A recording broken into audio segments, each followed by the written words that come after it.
हाँ भाई, 10th खुश हो ना। मैं भी खुश हूं। क्यों? क्योंकि हम लोगों ने 3 सब्जेक्ट खत्म कर लिए। इको, पोल, जियो। तीनों के असाइनमेंट मैं तुम लोग को दे चुका हूं। तीनों के असाइनमेंट तुम लोगों ने सॉल्व कर लिए हैं। अब तुम लोगों का आखिरी असाइनमेंट जो तुम्हारे लिए बहुत ही ज्यादा इंपॉर्टेंट होने वाला है, ठीक है, जिससे बहुत सारे बच्चे डरते हैं, भय खाते हैं, उस सब्जेक्ट को भी आज हम लोग क्या करने वाले हैं, क्लीन बोल्ड करने वाले हैं बहुत अच्छी तरीके से और बहुत ही ज्यादा प्रिसाइज तरीके से। 8 क्वेश्चन है मात्र। हंसी आएगा योगी भैया आपने हिस्ट्री 8 क्वेश्चनों में कैसे कंप्लीट करा दी? तो भाई करवा दी, बस खुश हो जाओ, क्योंकि 8 क्वेश्चन है। एक क्वेश्चन के ऊपर भी तुम लोग अगर 10 मिनट लगाते हो तो 1.5 घंटे 2 घंटे के बीच में तुम लोग का ये भी असाइनमेंट पूरी तरीके से कंप्लीट हो जाएगा, ठीक है। इसके बाद तुम लोग के लिए 2 सरप्राइजेस और है। अब वो 2 सरप्राइजेस क्या है? तुम लोग बोलोगे भैया बताओ बताओ बताओ, तो चलो बता देता हूं। एक, तुम लोगों की वीडियो के अंदर मैं ये बताऊंगा कि केस स्टडी किस तरीके से सॉल्व करनी है और साथ ही साथ मैप वर्क कैसे करना है। डिमांड थी थोड़ी बहुत कि किस तरीके से भैया मैप करेंगे, बता दो। मैं तुम लोग को ट्रिक बताऊंगा, मैं तुमको बताऊंगा कि आखिरकार मैप कैसे करने हैं, और उसके ऊपर बोनस मैं तुमको बताऊंगा कि किस तरीके से तुम लोग को केस स्टडी सॉल्व करनी है। और फाइनल सरप्राइज का तैयार रहना। फाइनल सरप्राइज क्या होगा मैं वो अभी रिवील नहीं करूंगा, बट वो बहुत इंपॉर्टेंट होगा तुम लोगों के लिए। कल रात को तुम लोगों का वो असाइनमेंट डलने वाला है, ठीक है। आ जाते हैं हम लोग आज अपने हिस्ट्री के आखिरी टॉपिक के ऊपर, मतलब आज अपने आखिरी असाइनमेंट के ऊपर हम लोग इसको खत्म करते हैं और पैक करते हैं अपनी पूरी क्या एसएसटी, ठीक है। ये जितने भी क्वेश्चन मैंने यहां पे लिख रखे हैं सारे इंपॉर्टेंट है, सारे करने हैं अच्छी तरीके से। देखो क्या बताया गया है, लैंग्वेज और ट्रेडिशन किस तरीके से इंपॉर्टेंट है किसी भी देश में नेशनल आइडेंटिटी को क्या करने के लिए, जगाने के लिए। इसी के 2 नाम और है, रोमांटिज्म और साथ ही साथ कलेक्टिव आइडेंटिटी। तो तुमको यहां पे बताना है कि जो यूरोप के अंदर नेशनलिज्म हुआ है वो आखिर किस किस वजह से हुआ है। बहुत इजी क्वेश्चन है, तुम लोगों को पहले की वीडियोस में मैंने ये क्वेश्चन करवा रखा है, इसको वहां से जाके सॉल्व कर लेना। और जिन्होंने वो वीडियो देखी होगी, ये अभी उन लोगों ने इस क्वेश्चन के बारे में पता चल गया होगा कि क्या क्या चीजें लिखनी है। चलो बहुत बढ़िया। दूसरा question most most most important, ठीक है, क्योंकि ये क्वेश्चन तो भाई आएगा ही आएगा, चाहे कुछ भी कर लो तुम लोग। और कैसे आएगा? डायरेक्ट पूछा जाएगा कि जर्मनी की यूनिफिकेशन किस तरीके से हुई है या इटली की यूनिफिकेशन किस तरीके से हुई है। अगर तुम्हारी किस्मत अच्छी हुई तो डायरेक्ट ये क्वेश्चन उठ के आएगा, और वरना तुम लोग को एक ही दे दिया जाएगा कि जर्मनी बताओ या इटली बताओ। बाकी चांसेस ये होते हैं कि अगर ये आया तो ऑप्शन में आता है या तो ये करो या तो ये करो। तो मेरा कहना यह है, एक करने के बजाय दोनों ही रिवाइज करके चलना, दोनों ही याद करके चलना। भगवान ना करे कल को ऑप्शन नहीं आया तो तुमको आना चाहिए आंसर। बाकी कुछ करो ना करो, ये क्वेश्चन बहुत ज्यादा इंपॉर्टेंट है, इसको जरूर अपने दिमाग में फिट करके जाना पेपर से पहले। तीसरा देखो क्या बताया गया, इंपीरियलिज्म क्या होता है। ये भी इंपॉर्टेंट टॉपिक है, बट इससे कंपैरिजन में ज्यादा अगर मैं पेपर सेट करता तो नेपोलिक कोड डालता, और नेपोलिक कोड आने वाला है तुम लोग के पेपर में, आज मैं बता रहा हूं। और तुम लोग देखोगे अपने पेपर के अंदर नेपोलिक कोड आया है, और तुम लोग मुस्कुराओगे कि अर्पण भैया ने ये चीज हमको पहले ही बता दी। तो देखो इस चैप्टर के अंदर सिर्फ इतनी ही चीजें हैं। सबसे ज्यादा अगर वेटेज तुम्हारी हिस्ट्री में कहीं से आ रही है तो वो आ रही है नेशनलिज्म इन इंडिया। इसीलिए मैंने यहां लिखा है कि ये क्या है, ऑल इंपॉर्टेंट है। बट फिर भी कुछ लोग बोल रहे होंगे भैया आपने ऑल इंपॉर्टेंट लिख के यार हमारा तो सर घुमा दिया।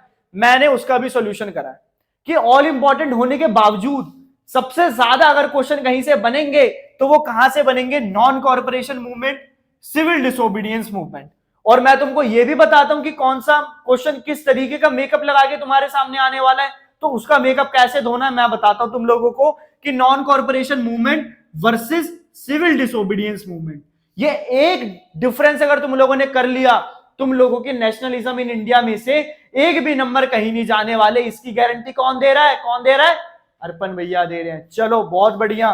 तीसरी चीज, रॉलेट एक्ट क्या है, एकदम टिप्स पे रटा रखा है तुम लोगों को। जलियांवाला बाग क्या है, नींद से उठा के पूछ लूंगा तुम लोग बता दोगे, ठीक है। साइमन कमीशन क्या है, ये तो तुम लोग साइन लैंग्वेज में भी आंसर कर दोगे, इतना आसान क्वेश्चन है, पता है मुझको। चलो हंसो मत, पूना पैक्ट कर लेना, ज्यादा इंपॉर्टेंट नहीं है, बट फिर भी एक बार दिमाग में बैठा लेना कि पूना पैक्ट है क्या, ठीक है। आ जाते हैं हम लोग अब अपने लास्ट चैप्टर के ऊपर।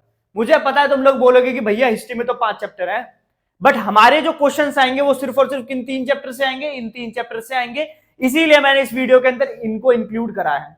बाकी अगर किसी बच्चे को लगता है तो और टाइम मिलता है तो एक बार उसको गो थ्रू कर लो, बाकी कोई नीड नहीं है उसको पढ़ने की। जितना भी मैंने यहां 8 क्वेश्चन बोले हैं सिर्फ यही तुम लोग को करने जरूरी है।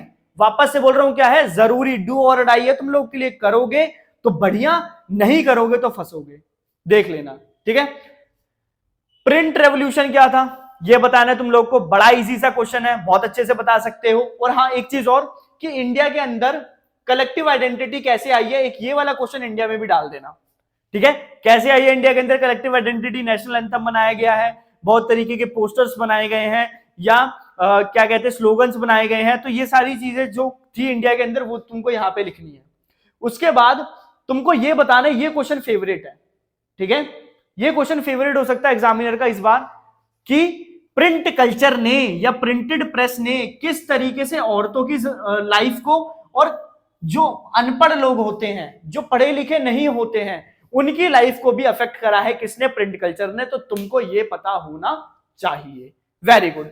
चलो आगे, गुटेनबर्ग के बारे में पता होना चाहिए। एक शॉर्ट नोट लिखोगे तुम लोग गुटेनबर्ग के बारे में, आंख बंद करके भी तुम लोग लिख सकते हो, बहुत अच्छे से तुम लोगों ने पढ़ा है, मुझे पूरा विश्वास है तुम लोग के ऊपर, ठीक है। इसके बाद तुम लोग क्या करोगे, वर्नाकुलर प्रेस एक्ट।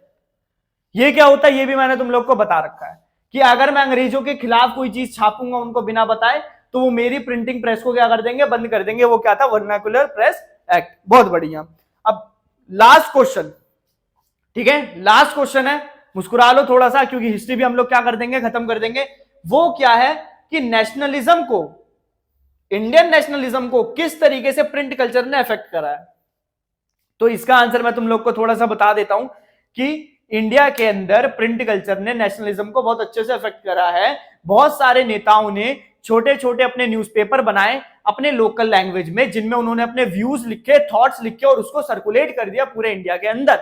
अब मैं जब उन्हीं तरीके के न्यूज़पेपर को पढ़ता रहा तो मेरे को नफरत सी हो गई, किसके खिलाफ, अंग्रेजों के खिलाफ, जिस वजह से इंडिया के अंदर नेशनलिज्म फैला है।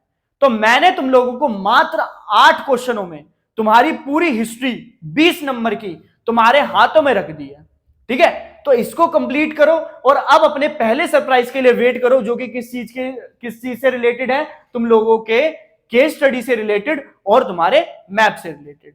तब तक इस एक्सरसाइज को, इस असाइनमेंट को सॉल्व करो और खत्म करो। चलो स्क्रीनशॉट लो।